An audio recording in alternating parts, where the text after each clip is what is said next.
నూరు వరహాలు చెట్టండి. చాలా ఫ్రెష్‌గా ఉంది. దాని పూలు గూడా చాలా ఫ్రెష్‌గా ఉన్నాయి.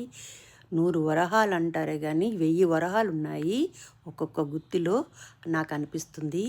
చూసేదానికి ఈ కాంబినేషన్ గ్రీను, రెడ్ కాంబినేషను అద్దరిపోతుంది.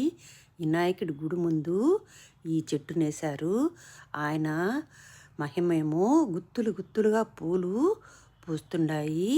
నాకు చూడంగానే ఆనందం వేసింది.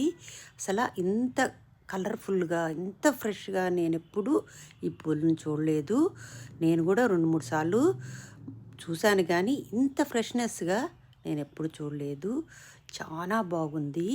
అందుకే ఈ వీడియోని మీకందరూ చూస్తారనేసి వీడియోని షూట్ చేసి పెడుతున్నాను. ఎంజాయ్ చేయండి. కలర్ఫుల్